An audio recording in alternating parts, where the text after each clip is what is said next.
Level 1. You open your eyes. Cold. That's the first thing. Bone deep cold. You're on your back. Pine trees above you. Sky gray and heavy between the branches. You try to sit up, and the pain hits you like a wall. You scream into the empty forest. Nobody answers. You look down. Your left leg. Wrong angle. Completely wrong angle. You don't look at it again. You look around instead. Trees. Rocks. A shallow creek 10 feet away. No trail. No path. No sound of cars. Nothing. Just wilderness in every direction. Your backpack is beside you. Half open. You check your phone. No signal. Battery at 31%. You put it face down on the ground.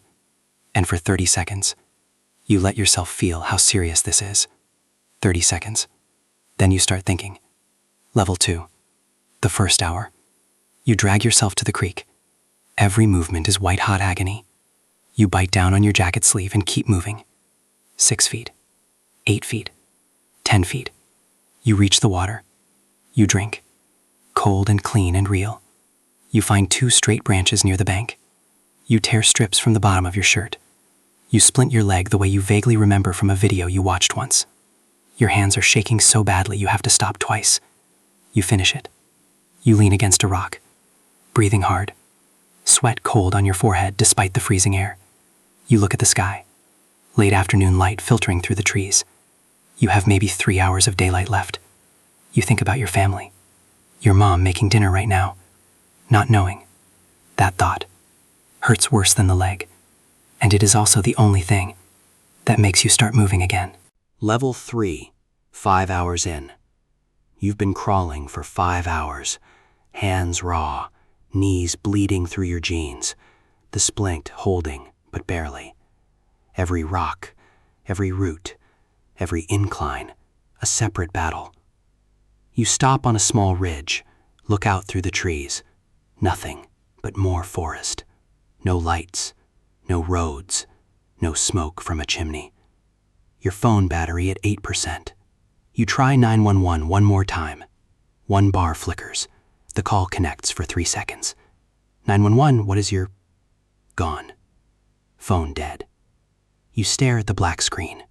The forest settling into darkness around you. An owl somewhere above you. Wind moving through the pines like breathing. You lean your head back against a tree. And you talk out loud. To nobody. To everybody. I'm not done. I am not done yet. You say it 3 times. Then you keep moving. Final level. First light. You smell it before you see it. Wood smoke. Faint. Distant. But real. You stop crawling. Lift your head. There. Through the trees. The faintest orange glow. A light.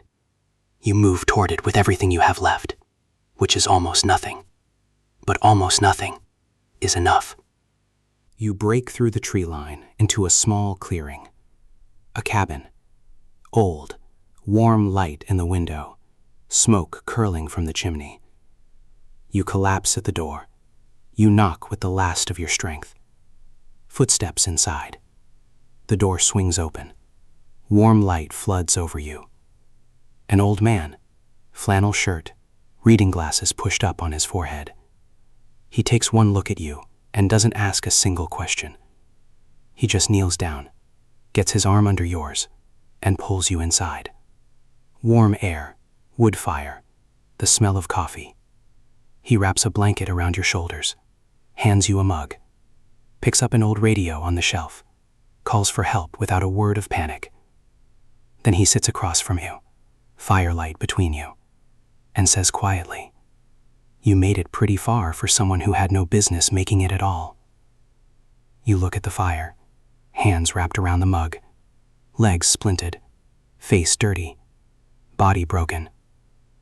And you laugh. The kind of laughter lives right next to tears. Because he's right. You had no business making it. No signal, no help, no light. Just one thought pulling you forward through the dark. That someone somewhere was waiting for you to come home.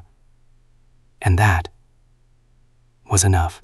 If this just blew your mind, then subscribe to Mr. You Knows and the bell. And tell me in the comments, what should the next what if scenario be?